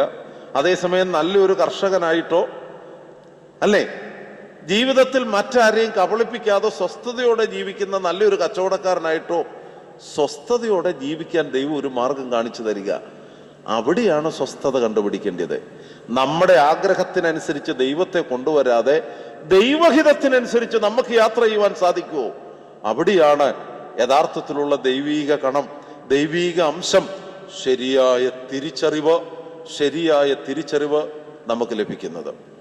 ഞാൻ മൂന്നാമതൊരു കാര്യം കൂടെ പറഞ്ഞ് ഈ വേദഭാഗത്തു നിന്നുള്ള ധ്യാനം അവസാനിപ്പിക്കാൻ ആഗ്രഹിക്കുകയാണ്. സഹോദരങ്ങളെ, നമ്മിൽ അടങ്ങിയിരിക്കുന്ന ജീവന്റെ അംശം, ഈ മുന്തിരിക്കുലയിലെ പുതുജീവൻ എന്ന് പറയുന്നത്, മൂന്നാമത് വളരെ ശ്രേഷ്ഠമായ ഒരു വിശകലനമുള്ളത് പരിശുദ്ധനായ പരിമല തിരുമേനിയെ പോലെ ജീവിതത്തിന്റെ പ്രയാസങ്ങളെ അതിജീവിച്ച് കടന്നുപോയ വിശുദ്ധന്മാരാണ്. ഈ വിശുദ്ധന്മാരുടെ സാന്നിധ്യം അത് വളരെ ശ്രേഷ്ഠമായ ഈ പ്രപഞ്ചത്തിലെ ദൈവീക അംശമാണ്. ഒന്ന് ശ്രദ്ധിച്ചു നോക്കിക്കേ. മലങ്കര സഭയുടെ ആത്മീക അർത്ഥതലത്തിൽ പറഞ്ഞാൽ എല്ലാ വഴികളും ഇന്ന് പരിമലയിലേക്കാണ്. അത് US-ലും യുണൈറ്റഡ് കിങ്ഡത്തിലും UAE-യിലും ലോകത്തിന്റെ എല്ലാ ഭാഗത്തും ജോലി ചെയ്യുന്നവരും ഒരു പരിധിവരെ സക്സസ്ഫുൾ ലൈഫ് നയിക്കുന്നു എന്ന് ബോധ്യമുള്ളവരും ഒക്കെ അസ്വസ്ഥതയുടെ നടുവിൽ പരിമലയിലേക്ക് വരിക. എന്താന്നോ? ഈ പ്രപഞ്ചത്തിന് ഊർജം നൽകിക്കൊണ്ട് സകല വിശുദ്ധന്മാരും ദൈവീക കണങ്ങളായി നിലകൊള്ളുകയാണ്. ഈ ഹിഗ്സ് ബോസോണെ കുറിച്ചുള്ള വിശദീകരണത്തിൽ വളരെ മനോഹരമായ ഒരു വിശദീകരണം പറയുന്നത്, ഹിഗ്സ് ഇതൊന്ന് വിശദീകരിക്കാൻ വേണ്ടി ഒരു കോക്ടെയിൽ പാർട്ടി രൂപീകരിച്ചു. നമ്മുടെ ഭാഷയിൽ പറഞ്ഞാൽ ചുമ്മാ ഒരു വിരുന്ന്. ആ വിരുന്നിന് എല്ലാവരും വന്നിരിക്കുകയാണ്. അപ്പൊ ആ വിരുന്നിലേക്ക് ഒരു പ്രധാനപ്പെട്ട വ്യക്തി വരുന്നു. പ്രധാനപ്പെട്ട വ്യക്തി വരുമ്പം ആ പ്രധാനപ്പെട്ട വ്യക്തിയുടെ അടുക്കലേക്ക് മറ്റെല്ലാവരും ഒരുമിച്ച് വരും. ഈ പ്രധാനപ്പെട്ട വ്യക്തി ഒരു പോസിറ്റീവ് എനർജിയുടെ സോഴ്സാണ്. യഥാർത്ഥത്തിൽ ഈ വിശുദ്ധന്മാരെ കുറിച്ചൊന്ന് ചിന്തിച്ചേ. തരിശു ഭൂമിയായ, കരുണ വറ്റിപ്പോകുന്ന, സമാധാനവും സ്വസ്ഥതയും ഇല്ലാതെ നിലംപരിശായി തീർന്നിരിക്കുന്ന മരുഭൂമിയുടെ നടുവിൽ മനുഷ്യൻ ആശ്രയിക്കാവുന്ന ശ്രേഷ്ഠമായ ഊർജ സ്രോതസ്സുകളല്ലേ വിശുദ്ധന്മാർ? പരിമല തിരുമേനി ഈ ഉത്തരാധുനിക കാലഘട്ടത്തിൽ മലങ്കര സഭയ്ക്ക് നൽകുന്ന വറ്റിപ്പോകാത്ത ദൈവ കരുണയുടെ ഉറവിടം, ശ്രേഷ്ഠമായ ഊർജ സ്രോതസ്. സഹോദരങ്ങളെ, അതാണ് വിശുദ്ധന്മാർ പ്രദാനം ചെയ്യുന്ന, ലോകത്തിന് പ്രദാനം ചെയ്യുന്ന ആത്മീയതയുടെ അടിസ്ഥാനം. ഇത് പരിമല തിരുമേനിയുടെ അരികെ വന്ന് ഞങ്ങൾക്ക് വേണ്ടി പ്രാർത്ഥിക്കണമെന്ന് പറഞ്ഞ് തിരികെ പോകുന്നത് മാത്രമല്ല, നമ്മുടെ സമൂഹത്തിന്റെ നടുവിൽ ഒരമ്മ എന്ന നിലയ്ക്ക്, ഒരച്ചാച്ചൻ എന്ന നിലയ്ക്ക്, നല്ല അച്ഛൻ എന്ന നിലയ്ക്ക് നമുക്കൊക്കെ ലോകത്തിൽ ഊർജ സ്രോതസ്സുകളായി പരിണമിക്കാം. മനുഷ്യാവതാരത്തെക്കുറിച്ച് നമ്മുടെ പിതാക്കന്മാർ വിശദീകരിക്കുന്നത് മറിയാമെന്ന വരണ്ട ഭൂമിയിൽ നിന്നും മുളച്ചു വളർന്ന സസ്യം, മറിയാമെന്ന വരണ്ട ഭൂമിയിൽ നിന്ന് മുളച്ചു വളർന്ന സസ്യം, അതാണ് മശിഹാ തമ്പുരാൻ. യഥാർത്ഥത്തിൽ സഹോദരങ്ങളെ, ഒരു നല്ല അമ്മയ്ക്ക് ഒരു കുടുംബത്തിന്റെ മുഴുവൻ വിളക്കാകാൻ സാധിക്കും. രാവിലെയും വൈകിട്ടും പ്രാർത്ഥിക്കുകയും ശരിയായി നോയമ്പ് ഉപവാസം അനുഷ്ഠിക്കുകയും ചെയ്യുന്ന ഒരു അപ്പച്ചൻ, അദ്ദേഹം ഒരു പ്രദേശത്തിന് വിളക്കാണ്. അനേകർ ആശ്രയിക്കും.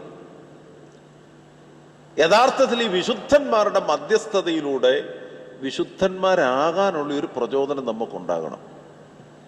ഈ കാര്യസാധ്യമെന്ന തലതിരിഞ്ഞ മതജീവിതത്തിന്റെ തുരുപ്പിച്ചിട്ട് ഉപേക്ഷിക്കണം. എന്തെല്ലാം രോഗം വന്നാലും, എന്തെല്ലാം കഷ്ടപ്പാട് വന്നാലും, പരിമല തിരുമേനിയെ പോലെ അനേകരെ ആകർഷിക്കുന്ന വ്യക്തിത്വങ്ങളായി ദൈവസന്നിധിയിൽ വളരുവാനുള്ള സാധ്യത നമുക്കുണ്ട്. മതപ്രസ്ഥാനങ്ങൾക്ക് സത്യത്തിൽ ഈ സന്ദേശം ഇഷ്ടമല്ല. കാരണം മനുഷ്യന്റെ പണം സ്വരൂപിച്ചു വെക്കാനും അത് ഒരുമിച്ച് കൂട്ടി പ്രസ്ഥാനവൽക്കരിക്കപ്പെടുവാനും ഇത് കച്ചവട കേന്ദ്രങ്ങൾ, അതാണ് പലപ്പോഴും ദൃഷ്ടിയിലേക്ക് കടന്നു വരുന്നത്. സഹോദരങ്ങളെ, ഇത് പാപമാണ്. അതേസമയം ദൈവസന്നിധിയിൽ അടുത്തു വരുന്ന നമുക്ക് ബോധ്യം ഉണ്ടാകണം. എന്താണ് ബോധ്യം? പരിമല തിരുമേനിയുടെ അരികിലേക്ക് കൊച്ചു കുഞ്ഞും പടുവൃദ്ധനും ഒരുമിച്ച് വരികയാണ് ഊർജ സ്രോതസ്സായിട്ട്. എന്റെയും നിങ്ങളുടെയും ജീവിതത്തിൽ അങ്ങനെ ഒരു വലിയ സാധ്യതയുണ്ട്. കുഷ്ഠരോഗിക്ക് സുഖം ലഭിച്ചത് വായിച്ചിട്ട് കുഷ്ഠരോഗിക്ക് സുഖം കിട്ടിയത് കൊണ്ട് എനിക്ക് സുഖം കിട്ടും എന്ന ചിന്തയാണ് പ്രഥമദൃഷ്ട്യാ നമ്മുടെ മനസ്സിൽ വരുന്നത്. എന്നാൽ അപ്പുറമായി മറ്റൊരു മാർഗമുണ്ട്. അനേക കുഷ്ഠരോഗികളെ സൗഖ്യമാക്കുവാൻ ദൈവം നമ്മെ വിളിച്ചു വേർതിരിച്ചിരിക്കുകയാണ്. ഈ ബോധ്യം നമുക്കുണ്ടാകണം. 5 അപ്പവും 2 മീനും കൊണ്ട് 5000-ഓളം പുരുഷന്മാരെയും എണ്ണിക്കൂടാതെ വണ്ണം സ്ത്രീകളെയും കുഞ്ഞുങ്ങളെയും കർത്താവ് തൃപ്തിപ്പെടുത്തിയെന്ന് വരുമ്പം നമ്മുടെ മനസ്സിലും ആശ്വാസം.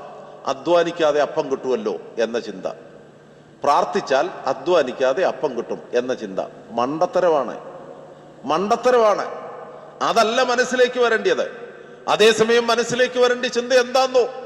5000 പേർക്ക് 5 അപ്പവും 2 മീനും പര്യാപ്തമായി തൃപ്തി വരുവാൻ ഇടവന്നതിന്റെ കാരണം സർവശക്തൻ നസ്രായക്കാരൻ യേശു ആ 5 അപ്പവും 2 മീനും കൈകളിൽ എടുത്ത് സ്വർഗത്തേക്ക് നോക്കിയത് കൊണ്ടാണ്.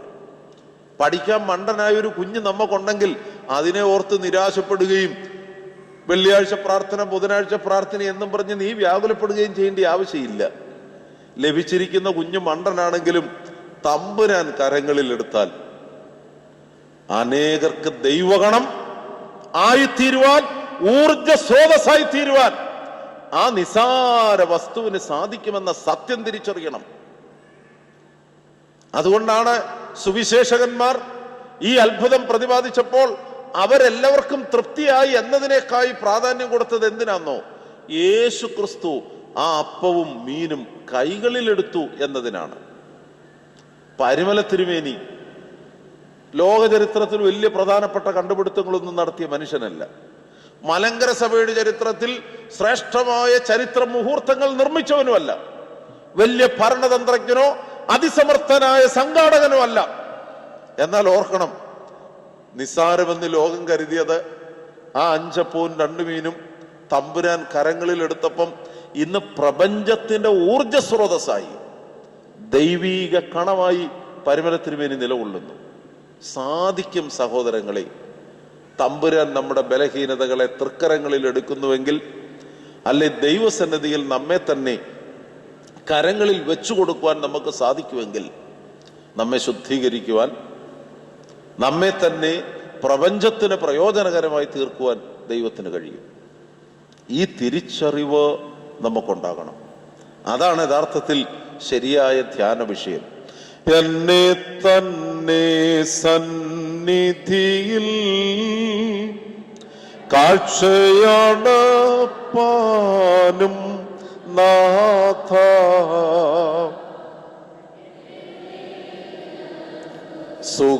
സുഗന്ധമത അർപ്പിപ്പാനും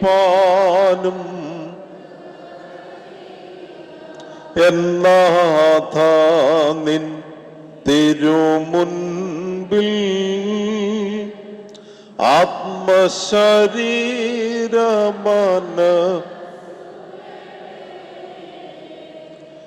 ശോഭ കലർന്ന വിള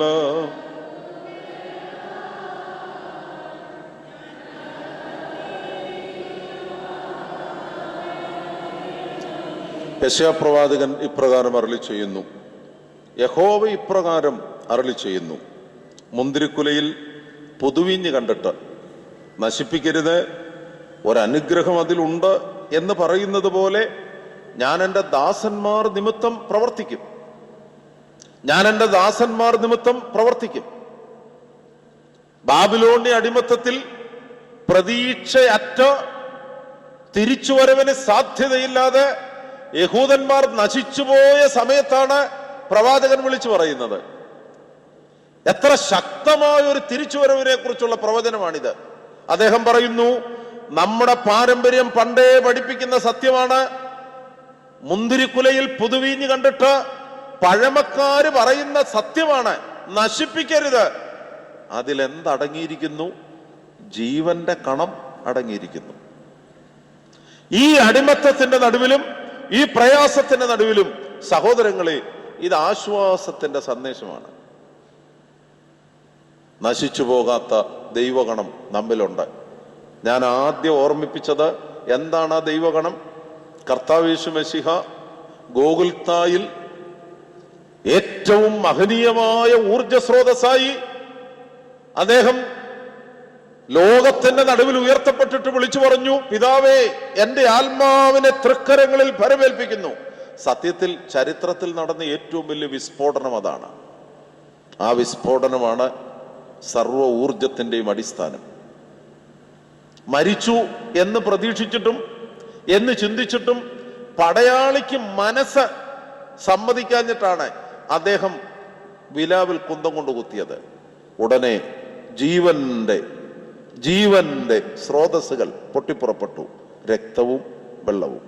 ഒന്നാമത്തെ വ്യാഖ്യാനം ഞാൻ പറഞ്ഞു, അത് യേശുക്രിസ്തു നമുക്ക് വേണ്ടി പങ്കിട്ട് തന്ന കർത്താവ് യേശു മശിഹായുടെ തിരുശരീര രക്തങ്ങളാണ്. ആ തിരുശരീര രക്തങ്ങളാണ് നമ്മിൽ വസിക്കുന്ന ജീവന്റെ കണം. നമ്മുടെ രോഗത്തെയും നമ്മുടെ കഷ്ടപ്പാടിനെയും നമ്മുടെ ദുരിതത്തെയും നമ്മുടെ സർവ വ്യാകുലതയും അതിജീവിക്കുവാൻ പ്രാപ്തമാകുന്ന ദൈവീക കണം തമ്പുരാൻ നമുക്ക് വേണ്ടി പങ്കിട്ട് തന്ന തൻ്റെ തിരുശരീര രക്തങ്ങളാണ്. അതുപോലെ തന്നെ സഹോദരങ്ങളെ, ഞാൻ രണ്ടാമത് ഓർമ്മിപ്പിച്ച വളരെ പ്രധാനപ്പെട്ട നമ്മുടെ ആത്മീയ ജീവിതത്തിൻ്റെ അടിസ്ഥാനം, ക്രിസ്തുവിനു വേണ്ടി ജീവിച്ച് ക്രിസ്തുവിനു വേണ്ടി മരിച്ച സഹദേന്മാരും രക്തസാക്ഷികളും ഈ ആധുനിക കാലഘട്ടത്തിലെ ജീവിക്കുന്ന ഉദാഹരണമാണ് പരിശുദ്ധ പരിമല തിരുമേനി. ഇവർ ഈ പ്രപഞ്ചത്തിന്റെ താളം തെറ്റിക്കാതെ, ഈ പ്രപഞ്ചത്തെ നാശത്തിലേക്ക് തള്ളിവിടാതെ ഈ പ്രപഞ്ചത്തെ നിലനിർത്തുന്ന ദൈവീക കണങ്ങളാണ്. മൂന്നാമത്, നിക്കോദിമോസ് യേശുവിൻ്റെ അരികെ ചെല്ലുന്നു. നിക്കോദിമോസ് പണ്ഡിതനാണ്, തത്വജ്ഞാനിയാണ്, ഇസ്രായേലിലെ അറിയപ്പെടുന്ന ഉപദേഷ്ടാവാണ്. അദ്ദേഹത്തിൻ്റെ അന്വേഷണം ഇന്ന് ഹിഗ്സ് ബോസോണിനെ കുറിച്ച്, ദൈവിക കണത്തെക്കുറിച്ച് നടത്തിയ അന്വേഷണം പോലെയാണ്. രാത്രിയിൽ യേശുവിൻ്റെ അരികെ ചെന്നിട്ട് അദ്ദേഹം ചോദിക്കുന്ന ഒരു ചോദ്യം, നിത്യജീവൻ അതിനെ പ്രാപിക്കണമെങ്കിൽ എന്ത് ചെയ്യണം? കാര്യം അവൻ്റെ ചിന്തയിൽ പരിക്രമിപ്പിക്കുവാൻ സാധിക്കാത്ത വിഷയമാണ് ഈ മരണത്തെ അതിജീവിക്കുക എന്നത്. മരണം കഴിഞ്ഞ് എന്താണെന്ന് അറിയത്തില്ല. മരണം കൊണ്ട് ജീവിതം അവസാനിക്കുമോ ഒരു ബോധ്യവും ഇല്ല. അതുകൊണ്ടാണ് നിക്കോദിമോസ് ഈ വിഷയം എടുത്തിട്ടത്. കാര്യം എബ്രായക്കാരുടെ ചിന്തയിൽ അത്ര കാതലായ വിഷയമൊന്നുമല്ല നിത്യജീവൻ. കാര്യം സാധുക്യർ ബഹുഭൂരിപക്ഷം പേരും വിചാരിച്ചിരുന്നത് മാലാഖമാരില്ല, ആത്മാവില്ല, പുനരുത്ഥാനമില്ല എന്നാണ്. ഈ സാധുക്യരെന്ന് പറയുന്ന സമൂഹം യഹൂദ സമൂഹത്തിലെ പ്രബല ഗ്രൂപ്പുമാണ്. അതുകൊണ്ട് യഹൂദന്മാരുടെ ഒരു ഫിലോസഫി അല്ല നിത്യജീവൻ. എന്നിട്ടും ഒരു അന്വേഷകനായിരുന്നത് കൊണ്ടാണ് നിക്കോദിമോസിനെ ഈ വിഷയം വിഷമിപ്പിച്ചത്. അദ്ദേഹം ചോദിച്ചു, നിത്യജീവനെ പ്രാപിക്കാൻ എന്ത് ചെയ്യണം? കർത്താവ് വളരെ ലാഘവത്തോടും വളരെ ഗഹനമായ വിഷയം വളരെ ലളിതമായി യേശുക്രിസ്തു സംവേദിപ്പിച്ചു. എന്താണ് യേശു പറഞ്ഞത്? നിത്യജീവനെ പ്രാപിക്കണമെങ്കിൽ വീണ്ടും ജനിക്കണം, വീണ്ടും ജനിക്കണം. സത്യത്തിൽ നിക്കോദിമോസിന് മനസ്സിലായില്ല, ഇന്നും മനസ്സിലാകാത്ത വിഷയം അതാ. വീണ്ടും ജനിക്കണം എന്ന് പറഞ്ഞപ്പോൾ നിക്കോദിമോസ് തിരിച്ചൊരു ചോദ്യം ചോദിച്ചു. അത് ഗുരുവേ, പ്രായമായതിനു ശേഷം മനുഷ്യർ അമ്മയുടെ ഉദരത്തിൽ കിടന്ന് വീണ്ടും ജനിക്കാൻ ഒക്കുവോ? കാര്യം ഈ ഭൗതിക ശാസ്ത്രത്തിന്റെ റീസൺ എന്ന് പറയുന്നത് ഇത്രയേ ഉള്ളൂ. പ്രപഞ്ചോൽപത്തിയെക്കുറിച്ചുള്ള അന്വേഷണത്തിന് ഒരു റീസണബിൾ എക്സ്പ്ലനേഷൻ ഉണ്ടാകണം. അതാണ് ഭൗതിക ശാസ്ത്രം ശ്രമിക്കുന്നത്. നിക്കോദിമോസിന്റെ ആവശ്യം ഇത്ര മാത്രം: പ്രായമായതിനു ശേഷം അമ്മയുടെ ഉദരത്തിൽ കിടന്ന് ജനിക്കാൻ ഒക്കുവോ? അപ്പോഴാണ് യേശുക്രിസ്തു പറഞ്ഞ ഒരു പുതിയ വഴി, ഒരു പുതിയ മാർഗം. എന്താണ് പുതിയ മാർഗം? കർത്താവ് പറഞ്ഞു, വെള്ളത്താലും ആത്മാവിനാലും ജനിക്കുന്നില്ല എങ്കിൽ സ്വർഗരാജ്യം നിനക്ക് ലഭിക്കത്തില്ല. സഹോദരങ്ങളെ, നമ്മിലുള്ള ഏറ്റവും പ്രധാനപ്പെട്ട ദൈവീക കണം ഇതാണ്. ഞാനും നിങ്ങളും അമ്മയുടെ ഉദരത്തിൽ നിന്ന് ജനിച്ചതുപോലെ സഭാമാതാവിൻ്റെ ഉദരത്തിൽ നിന്ന് വീണ്ടും ജനിച്ചവരാണ്. എന്താണ് സഭാമാതാവിൻ്റെ ഉദരം? അത് വിശുദ്ധ മാമോദീസ തൊട്ടിയാണ്. ആ മാമോദീസ തൊട്ടിയിലൂടെ പിതാവിൻ്റെയും പുത്രന്റെയും പരിശുദ്ധാത്മാവിൻ്റെയും നാമത്തിൽ നിത്യജീവനു വേണ്ടി വീണ്ടും ജനിച്ചു. അതുകൊണ്ടാണ് നശിച്ചു പോകാത്ത ദൈവഗണം നമ്മളിൽ നിലനിൽക്കുന്നത്. മരണത്തിനോ ഈ ലോകത്തിൻ്റെ ഒരു പ്രതിസന്ധിക്കോ നമ്മളെ നശിപ്പിക്കാൻ സാധിക്കത്തില്ല. നിങ്ങൾ എൻ്റെ കൂടെ ഒന്ന് ചൊല്ലിക്കേ, മശിഹായുടെ റുഷ്മാ. ഒന്നൂടെ എൻ്റെ കൂടെ ഒന്ന് തുടങ്ങിക്കേ, മശിഹായുടെ റുഷ്മാ മാമോദീസായാൽ സംപ്രാപിച്ചോരാൻ തൃപ്പാവനുതനു ഭക്ഷിച്ച് പുണ്യനിണം പാനം ചെയ്തോർ പൂഴിയിൽ നിന്നും പ്രാണനുടേറി ധൂളികുടങ്.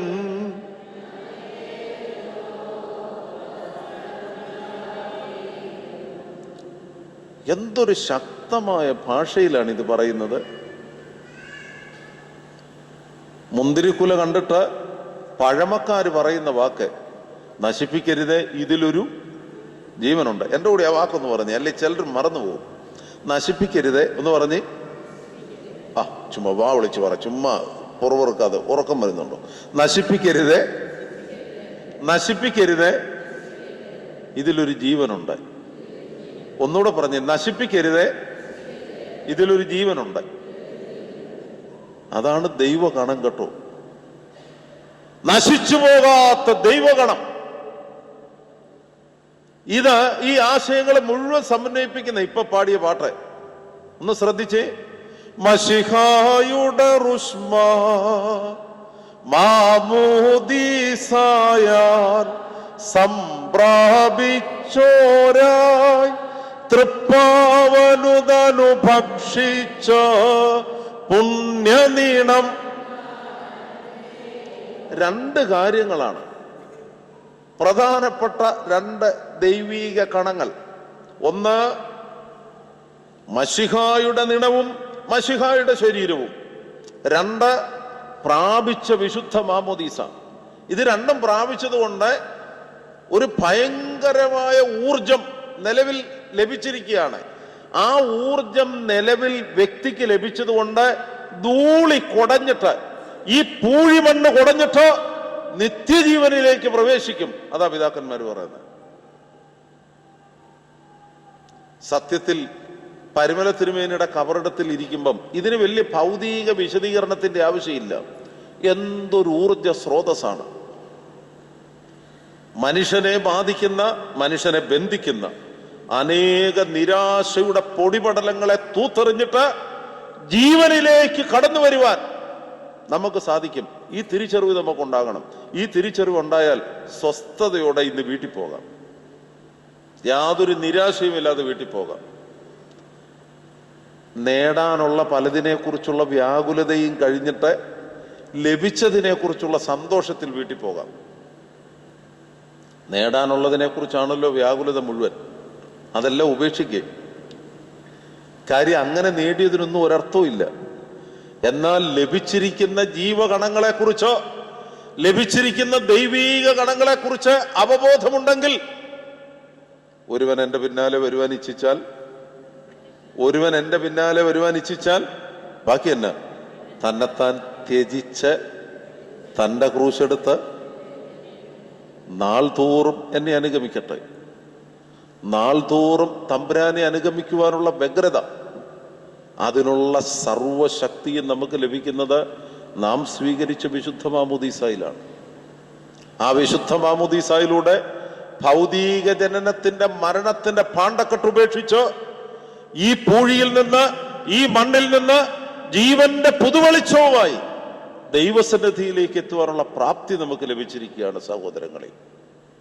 അവിടെയാണ് യെശയ്യാപ്രവാചകൻ പറയുന്ന വാചകത്തിന്റെ പൂർണ്ണ അർത്ഥതലം. മുന്തിരിക്കുലയിൽ പുതുവീഞ്ഞ് കണ്ടിട്ട് പഴമക്കാര് പറയുന്ന വാക്കുണ്ട്, നശിപ്പിക്കരുത്. ബാക്കി എന്നാ? ഒരു ജീവൻ ഇതിൽ ഒളിച്ചിരിക്കുന്നു. ഈ ബോധ്യം നമുക്കുണ്ടാകട്ടെ. ഞാൻ ഇതിൻ്റെ ഒരു അനുബന്ധം പറഞ്ഞ്, പ്രധാന ആശയമല്ല, അനുബന്ധം പറഞ്ഞ് അവസാനിപ്പിക്കാം. പ്രധാന ആശയങ്ങൾ 3 ആയിരുന്നു. 1, നമ്മിലെ പ്രധാനപ്പെട്ട ദൈവഗണം കർത്താവ് യേശു മശിഹ നമുക്ക് വേണ്ടി പങ്കുവെച്ചു തന്ന ക്രിസ്തയേശുവിന്റെ തിരുശരീര രക്തങ്ങൾ. 2ാമത് ഞാൻ പറഞ്ഞത്, ഈ പ്രപഞ്ചത്തിന്റെ ഊർജസ്രോതസ്സായി നിലനിൽക്കുന്ന വിശുദ്ധന്മാരുടെ സാന്നിധ്യം. അതാണ് യെശയ്യാപ്രവാചകനും പറയുന്നത്. തൻ്റെ ദാസന്മാർ മൂലം ജീവന്റെ നിലനിൽപ്പ് സാധിക്കുമെന്ന് യഹോവ അരുളി ചെയ്യുന്നു. 3ാമത് ഞാൻ പറഞ്ഞത്, ഭൗതികമായ നിലനിൽപ്പിന് അതീതമായി നാം സ്വീകരിച്ചിരിക്കുന്ന വീണ്ടും ജനനം, പിതാവിൻ്റെയും പുത്രന്റെയും പരിശുദ്ധാത്മാവിൻ്റെയും നാമത്തിൽ നാം പ്രാപിച്ചിരിക്കുന്ന വീണ്ടും ജനനം. ഈ പശ്ചാത്തലത്തിലാണ് യഥാർത്ഥത്തിൽ ഈ ശരീരത്തിൻ്റെ പ്രാധാന്യത്തെക്കുറിച്ച് നമ്മൾ ചിന്തിക്കേണ്ടത്. എന്നതിൻ്റെ പ്രാധാന്യത്തെക്കുറിച്ച്, നമ്മുടെ ശരീരത്തിൻ്റെ പ്രാധാന്യത്തെക്കുറിച്ച്. പാപം ചെയ്യരുത്, വ്യഭിചാരം ചെയ്യരുത്, അല്ലെ മോഷ്ടിക്കരുത്, വല്ലോന്റെ പണം കക്കരുത് എന്നൊക്കെ പറയുന്നതിൻ്റെ അർത്ഥം എന്നാ? അതേസമയം നമ്മുടെ മനസ്സിലിരിക്കുന്ന ചിന്ത എന്നാ? അല്പം വ്യഭിചരിച്ചാലും സ്വല്പം മോഷ്ടിച്ചാലും എല്ലാം പരിഹരിക്കും ഈ കബറങ്ക വന്ന് പ്രാർത്ഥിച്ചാൽ. ഇതൊരു നെഗറ്റീവ് ഫോഴ്സാണ് കേട്ടോ ഈ ചിന്ത. ഇന്ന് നടക്കുന്നത് എന്താ? പാവപ്പെട്ടവന്റെ ബലഹീനതകൾ കച്ചവട വസ്തുവാക്കുകയാണ്. അതാണ് ഈ സോ കോൾഡ് ചാരിറ്റിയുടെ ഒക്കെ ഗതികേട്. വീട് വെക്കാൻ പൈസ ഉണ്ടാക്കും, അവനവൻ വീട് വെച്ച് സുഖിച്ച് ജീവിക്കും. പിള്ളേരെ പഠിപ്പിക്കാൻ മേഴ്സി ഫണ്ടുകൾ, എന്ത് ധാരാളമാണ് മേഴ്സി ഫണ്ടുകൾ, കണക്കില്ലാത്ത മേഴ്സി ഫണ്ടുകൾ. അത് രൂപവൽക്കരിച്ചിട്ട് അവനവൻ സുഖിച്ച് ജീവിക്കുന്ന തലതിരിഞ്ഞ ജീവിതം തമ്പുരാൻ ഉണ്ടെന്ന് പോലും ഈ ഗ്രൂപ്പിന് ചിന്തയുമില്ല, കാഴ്ചപ്പാടുമില്ല. എന്നാൽ വേദപുസ്തകം പഠിപ്പിക്കുന്ന വളരെ മനോഹരമായൊരു കാഴ്ചപ്പാടുണ്ട്. ഈ ശരീരം ദൈവത്തിൻ്റെ മന്ദിരമാണ്. എൻ്റെ കൂടെ എന്ന് പറഞ്ഞ ഈ ശരീരം ദൈവത്തിൻ്റെ മന്ദിരം നശിപ്പിക്കുന്നവനെ ദൈവം നശിപ്പിക്കും. ഇനി യെശയ്യാപ്രവാചകൻ പറഞ്ഞ വാചകം ഒന്നോർത്തേ. മുന്തിരിക്കുലയിൽ പുതുവീഞ്ഞ് കണ്ടിട്ട് പഴമക്കാർ വിളിച്ചു പറയുന്നു. എന്താണ് പഴമക്കാർ വിളിച്ചു പറയുന്നത്? നശിപ്പിക്കരുത്. എന്നാ ഉണ്ട്? ജീവന്റെ അംശമുണ്ട്. സത്യത്തിൽ എബ്രായ കാഴ്ചപ്പാട് മുഴുവൻ മനോഹരമായി സമന്വയിപ്പിച്ചുകൊണ്ട് കാലസമ്പൂർണതയിൽ പൗലൂസ് നൽകിയ വ്യാഖ്യാനമല്ലേ ഇത്? അദ്ദേഹം വിളിച്ചു പറഞ്ഞു, നിങ്ങളുടെ ശരീരം ദൈവത്തിന്റെ മന്ദിരമാണ്. ദൈവമന്ദിരം നശിപ്പിക്കുന്നവനെ പറവാക്കി. സഹോദരങ്ങളെ, മോഷ്ടിക്കരുത്, വ്യഭിചരിക്കരുത്, പൊതുവിന്റെ ഒരു പൈസ പോലും നമ്മുടെ കുടുംബത്തിൽ എത്തരുത്, അന്യന്റെ മുതല് നമ്മുടെ കൈ വരരുത്. എന്താ കാരണം? ഈ മന്ദിരം ദൈവ കണങ്ങൾ കൊണ്ട് സജീവമാണ്. ഇതിനെ തിന്മകൾ കൊണ്ട് നശിപ്പിക്കുന്നവനെ ആര് നശിപ്പിക്കും? ദൈവം നശിപ്പിക്കും. നിങ്ങൾക്കറിയാവോ, ഏറ്റവും വലിയ അസ്വസ്ഥതയുടെ കാരണം ദാരിദ്ര്യമല്ല. ഏറ്റവും വലിയ അസ്വസ്ഥതയുടെ കാരണം നമുക്ക് വന്ന രോഗമൊന്നുമല്ല. രോഗം വന്നാൽ നാളെ മരിച്ചു പോകുന്നേ ഉള്ളല്ലോ. മരിച്ചു പോയതുകൊണ്ട് ഒരു പ്രശ്നവും ഇല്ല. കാരണം നിത്യജീവന്റെ വാതിൽ നമുക്കായി തുറക്കപ്പെട്ടിരിക്കുന്നു. ഏറ്റവും വലിയ പാപം എന്താണെന്നോ, ഏറ്റവും വലിയ അസ്വസ്ഥത എന്താണെന്നോ, അനീതിയുടെ ശമ്പളം കൊണ്ട് ഞാനും നിങ്ങളും സ്വരൂപിച്ചു വച്ചിരിക്കുന്ന പണമാണ്, സ്വരൂപിച്ചു വച്ചിരിക്കുന്ന സാധ്യതകളാണ്, സ്വരൂപിച്ചു വച്ചിരിക്കുന്ന ഈ ലോകത്തിന്റെ നേട്ടങ്ങളാണ് അസ്വസ്ഥതയുടെ അടിസ്ഥാന കാരണം. ഈ മരക്കൊമ്പിൽ നിന്ന് ഇറങ്ങി വരാൻ സാധിച്ചാലേ നമുക്ക് സ്വസ്ഥത കിട്ടത്തുള്ളൂ. അതുകൊണ്ടാണ് തമ്പുരാൻ സക്കായിയോട് പറഞ്ഞത്, നീ അവിടെ ഇരിക്കരുത്, ഇറങ്ങി വരണം. അവൻ ആ മരക്കൊമ്പിൽ നിന്ന് ഇറങ്ങി വന്നു. ഇറങ്ങി വന്നപ്പോഴേ അവൻ വിളിച്ചു പറഞ്ഞത്, നിങ്ങൾ ശ്രദ്ധിച്ചോ, ഞാൻ കട്ടും കൈയിട്ടും മാരിയും പാവപ്പെട്ടവരെ സഹായിക്കാനാണെന്നും പറഞ്ഞ് വേഷത്തിൻ്റെയും എൻ്റെ സ്ഥാനത്തിൻ്റെയും ഒക്കെ രീതിയിൽ ഒത്തിരി വാങ്ങിച്ചു വെച്ചിട്ടുണ്ട്. അങ്ങനെ വാങ്ങിച്ചു വെച്ചതൊക്കെ, അങ്ങനെ കട്ടതൊക്കെ എത്ര ഇരട്ടിയായി കൊടുത്തേക്കാം? 4 ഇരട്ടിയായി കൊടുത്തേക്കാം. പിന്നെ സ്വയമേവ ആർജിച്ചതും കുടുംബപരമായി ഉള്ളതും അതിൻ്റെ പകുതി ആർക്ക് കൊടുത്തേക്കാം? ഒയ്യോ, അനീതിയുടെ ഭാരം ഇറങ്ങിയപ്പം എന്തൊരു സ്വസ്ഥത. അപ്പോഴാണ് യേശു പറഞ്ഞത്, ഇവനും അബ്രഹാമിന്റെ സന്തതിയാകയാൽ ഇന്നീ വീടിനെ.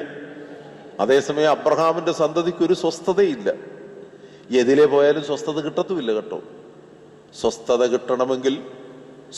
കിട്ടണമെങ്കിൽ ഈ ശരീരത്തെ നിർമ്മലതയോടെ ദൈവസന്നിധിയിൽ സൂക്ഷിക്കണം. ദുർനടപ്പ്, ആഭിചാരം, കൊലപാതകം, വ്യഭിചാരം, തിന്മകളിൽ നിന്ന് ഈ ദൈവീക മന്ദിരത്തെ സൂക്ഷിക്കുവാൻ സാധിച്ചാൽ അവിടെയാണ് സ്വസ്ഥത. ഏറ്റവും ഭാഗ്യവാനും അത് തന്നെയാണ്. ഏറ്റവും ഭാഗ്യാവസ്ഥ അനുഭവിക്കുന്ന മനുഷ്യനും വിശുദ്ധനായി ജീവിക്കുന്നയാളാണ്. അതുകൊണ്ടാണ് പരിമല തിരുമേനിക്ക് മാരക രോഗം വന്നിട്ടും ഒരസ്വസ്ഥതയും വേദനയും അദ്ദേഹത്തെ നിരാശപ്പെടുത്തിയില്ല. കാരണം അദ്ദേഹത്തിന് നല്ല ബോധ്യമുണ്ട്, ഏത് രോഗം വന്നാലും ഈ ശരീരം തിരുമുൽക്കാഴ്ചയായി തമ്പുരാന്റെ സന്നിധിയിൽ വിശുദ്ധിയോടെ സമർപ്പിക്കത്തക്കവണ്ണം പാകമാണ്. മുന്തിരിക്കുലയിൽ പുതുവീഞ്ഞ് കണ്ടിട്ട് പഴമക്കാർ പറയുന്ന വാക്ക് ഞാൻ ഒരിക്കൽ കൂടി ഓർമ്മിപ്പിക്കുകയാണ്, നശിപ്പിക്കരുത്. ഇതിൽ ജീവന്റെ അംശമുണ്ട്. എന്തൊക്കെയാണ് ജീവന്റെ അംശങ്ങൾ? നാം സ്വീകരിച്ച, നമുക്ക് വേണ്ടി കർത്താവ് നൽകിയ തിരുശരീര രക്തങ്ങൾ. നമ്മോടൊപ്പം പ്രാർത്ഥനയ്ക്കായി ദൈവസന്നിധിയിൽ നമുക്ക് വേണ്ടി അപേക്ഷിക്കുന്ന ജീവിത പ്രതിസന്ധികളെ തമ്പുരാന്റെ കരുണ മൂലം അതിജീവിച്ച സകല വിശുദ്ധന്മാരും. മൂന്നാമത്തേത്, അമ്മയുടെ ഉദരത്തിൽ നിന്ന് ജനിച്ചതുപോലെ സഭാമാതാവിന്റെ ഉദരത്തിൽ നിന്ന് പിതാവിന്റെയും പുത്രന്റെയും പരിശുദ്ധാത്മാവിന്റെയും നാമത്തിൽ നാം സ്വീകരിച്ച വീണ്ടും ജനനം, വിശുദ്ധ മാമോദീസ. നമ്മിൽ അധിവസിക്കുന്ന ദൈവീക കണങ്ങൾ നശിപ്പിക്കരുത്. ജീവന്റെ അംശം ഇതിലുണ്ട്. പരിശുദ്ധനായ പൗലോസ്ലീഹ ഇത് പൂർണ്ണമായി വ്യാഖ്യാനിക്കുന്നു. എന്താണ് അർത്ഥം? ഞാനും നിങ്ങളും ദൈവത്തിന്റെ മന്ദിരമാണ്. ദൈവമന്ദിരം നശിപ്പിക്കുന്നവനെ പറവാക്കി, ദൈവമന്ദിരം നശിപ്പിക്കുന്നവനെ ദൈവം നശിപ്പിക്കും.